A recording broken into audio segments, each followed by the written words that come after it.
Good evening. This is All India Radio. I am Valsa Williams with the news at 9.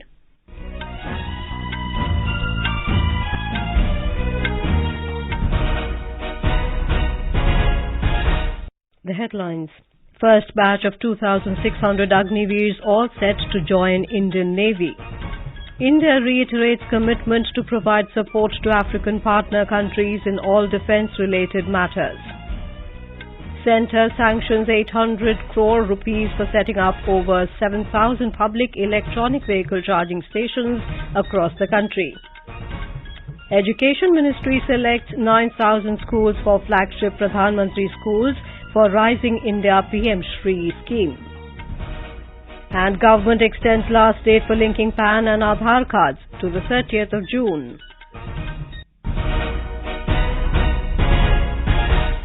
The first batch of Agniveers is all set to be inducted into the Indian Navy. The passing out parade of about 2,600 freshly recruited Agniveers took place at INS Chilka in Odisha today.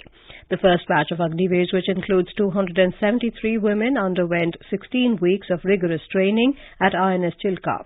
The passing out parade was attended by Chief of Naval Staff Admiral R. Hari Kumar as chief guest. Renowned athlete and presently the president of the Indian Olympics Association PT Usha and former captain of the Indian women cricket team Mithali Raj also graced the event. We have a report. A crown of glory and grandeur descended gracefully on the young Agniveers at INS Chilka today, even as they partook of the passing out parade in the gracious presence of the Chief of Naval Staff. The cool confidence that the young Agniveers exuded in the parade belied all the belligerent narrative that had once sought to negativize the very scheme when it was first announced by the government. The confidence of the young Agniveers, all eager to serve the motherland, coupled with the blessed presence of their proud parents and guardians, truly made passing out parade a historic moment to be cherished for a long time to come. Girish Chandra Das, EIR News, Bhubaneswar.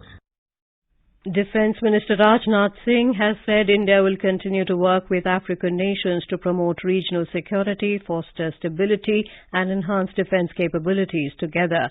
Mr. Singh was addressing the first edition of India-Africa Army Chiefs Conclave organised on the sidelines of 2nd Africa-India Joint Exercise AFINDEX at Pune in Maharashtra today. Mr. Singh reiterated India's commitment to provide support to African partner countries in all defence-related matters, including capability enhancement of their armed forces to ensure their economic growth and social development. He emphasised that the full potential of a nation's progress can be realised only when its security is ensured. Today, Africa is home to more than a billion vibrant people, with more than two-thirds of them under the age of 35. If this human capital is supported with the right opportunities, it will become the growth engine for not just Africa, but also for the entire world. The conclave was attended by Chief of the Army Staff, General Manoj Pandey, and chiefs and representatives of 31 African nations, along with other civil and defence dignitaries. Home Minister Amit Shah today said his ministry is making comprehensive, integrated and all-out efforts to create awareness among masses about various aspects of cyber security and cyber crime. Mr. Shah reviewed cyber security infrastructure and functioning of Indian Cybercrime Coordination Centre I4C in New Delhi. Talking to media after the review, Mr. Shah said I4C organises Cyber Jagrukta Divas on the first Wednesday of every month. He said I4C is reaching out to all the states in the country to play an active and pivotal role in this initiative and help promote cyber hygiene. Mr. Shah urged the media to join hands with the Home Ministry in spreading awareness about all the initiatives taken by it in curbing the menace of cyber crime. The centre has sanctioned 800 crore rupees under Phase 2 of FAME scheme for setting up 7,432 public fast charging stations of electric vehicles across the country.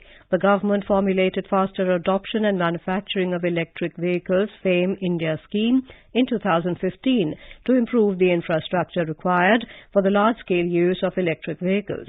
Heavy Industries Minister Dr. Mahendranath Pandey said a wide network of electric vehicle charging stations will soon be deployed across the country by oil marketing companies. The companies are Indian Oil, Bharat Petroleum and Hindustan Petroleum. He said the installation is expected to be completed by March next year. At present, there are about 6,586 charging stations across the country. Prime Minister Narendra Modi has said that BJP governments across India are becoming synonymous with aspiration, development and progress, and it is a brand of governance of the party. Mr. Modi was speaking after inaugurating the newly constructed extension of the BJP Central Office in New Delhi this evening. Hitting out at opposition parties, Mr. Modi said some parties together have launched a Save the Corrupt campaign. He said the people of the entire country are happy with the action being taken against the corrupt. भ्रष्टाचार ने हमारे देश का बहुत नुकसान किया है। दिमक की तरह देश को खोखला किया है भ्रष्टाचार ने, कि पहले की सरकारों ने किस तरह भ्रष्टाचार के खिलाफ कार्रवाई के नाम पर केवल खानापुरी की थी। लेकिन पिछले 9 साल में भाजपा सरकार ने भ्रष्टाचार के खिलाफ जो अभियान चलाया, उसने आज भ्रष्टाचार और भ्रष्टाचारियों दोनों की जड़ें हिला दी है। Party President J.P. Nadda presided over the function. Former party presidents Murli Manohar Joshi, Nitin Gadkari and Amit Shah were also present. Thousands of party workers, including union ministers, MPs, MLAs, corporators and party office bearers were present on the occasion. This is All India Radio giving you the news. For quick news updates round the clock, follow us on our Twitter handle at AIR News Alerts. All India Radio is presenting a vignette of select quotes of the Prime Minister from Mann Ki Baat as the program completes its 100th episode in April this year. In today's episode, let's listen to the excerpts of the program where the Prime Minister made a fervent appeal to promote the values enshrined in our Constitution and the rights and duties of citizens. People, voice and direct dialogue. That's your and our Mann Ki Baat.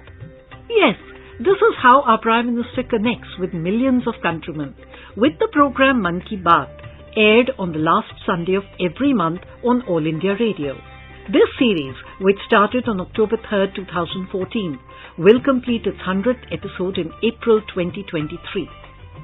In this 28th episode, let's listen to those excerpts of Mann Ki Baat in which the importance of constitutional debates is made obvious by our Prime Minister.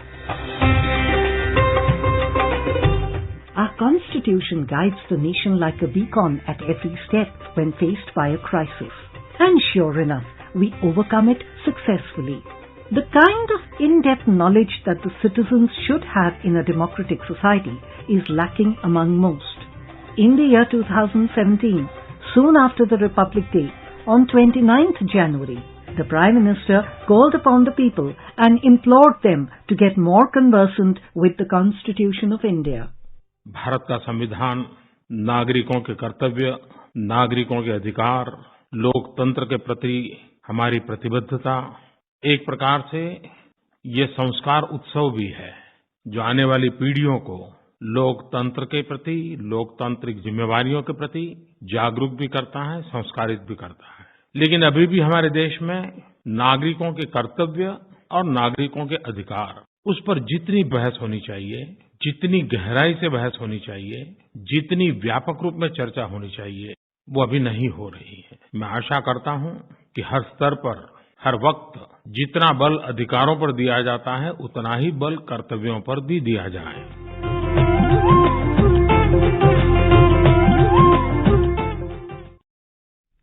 The special Mann Ki Baat series can be heard every day in the morning and evening bulletins. President Draupadi Murmu attended various programs on the second day of her maiden visit to West Bengal today. She attended the celebration of completion of 80 years of UCO Bank in Kolkata. Speaking on the occasion, President Murmu expressed confidence that UCO Bank would remain committed to its core values and principles while embracing change and innovation. बैंकों की 2 मूलभूत जिम्मेदारियां होती है। पहली जिम्मेदारी ये है कि उन्हें जनता के पैसे के संरक्षण के रूप में कार्य करना है। उनकी दूसरी जिम्मेदारी ये है कि उन्हें वर्तमान की बचत निधियों का उपयोग भविष्य के लिए एसेट क्रिएशन हेतु करना है। इन दोनों जिम्मेदारियों को संतुलित रूप से निभाना हर बैंक के लिए एक चुनौती भी है। The President also attended the convocation ceremony of Vishwa Bharati at Shantiniketan, where she urged the university to lead the way in the expansion of women's education and empowerment. The G20 Environment and Climate Sustainability Working Group meeting at Gandhinagar in Gujarat on the second day held discussion on key issues pertaining to identified priorities with emphasis on developing inclusive, action-oriented outcomes. During the meeting, 4 presentations were made by India on water resource management through various projects. Briefing media, Chairman of the Central Water Commission, Kushwinder Vohra, said the work done and achievements of Namami Gange were highlighted during the presentation. The first Trade and Investment Working Group meeting also began in Mumbai today. Our correspondent reports the 3-day meeting is holding deliberations on how to accelerate global trade and investments. During the course of 2 panel discussions, the delegates highlighted the necessity of trade for ensuring prosperity of all. Stating that the traditional trade finance gap is currently around $2 trillion, the panelists suggested that bridging this gap would need participation of more players, including multilateral development banks and export credit agencies. The panel also felt that digitalization of international trade is possibly an effective solution towards achieving cost reduction in trade and trade finance. With Pratna, this is Nisha Rani for AIR News, Mumbai.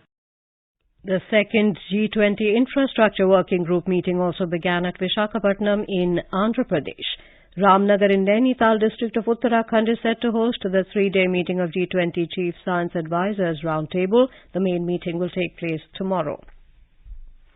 Logjam continued in both houses of parliament on the 11th consecutive day today. The Lok Sabha and the Rajya Sabha witnessed disruptions over several issues, including the Joint Parliamentary Committee probe into the Adani Group matter, Rahul Gandhi's disqualification from the Lok Sabha, and his remarks on Indian democracy. Amid din, both the houses were adjourned for the day.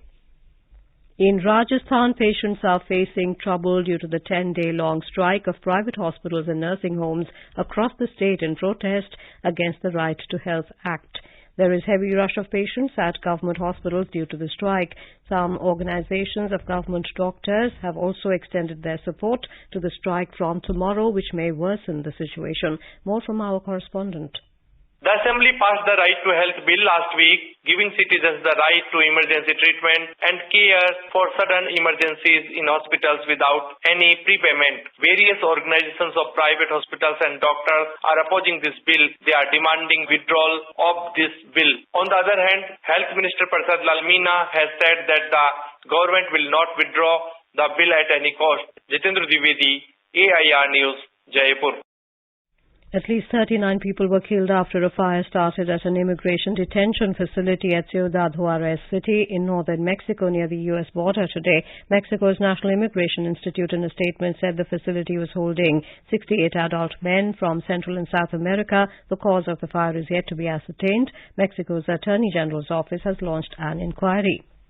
The Education Ministry has shortlisted around 9,000 schools across the country for its flagship Pradhan Mantri Schools for Rising India SHRI scheme.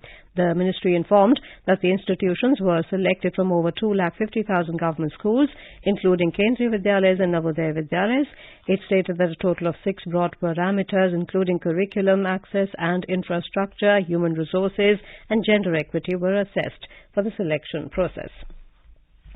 The last date for linking PAN and Aadhaar has been extended to the 30th of June this year to provide some more time to the taxpayers. In a statement, Central Board of Direct Taxes CBDT said from the 1st of July, the PAN of taxpayers who have failed to intimate their Aadhaar will become inoperative. The CBDT said if Aadhaar and PAN are not linked before the last date, no refund shall be made against such PANs and interest shall not be payable on such refund for the period during which PAN remains inoperative. And before we end the bulletin, the headlines once again. First batch of 2,600 Agniveers all set to join Indian Navy.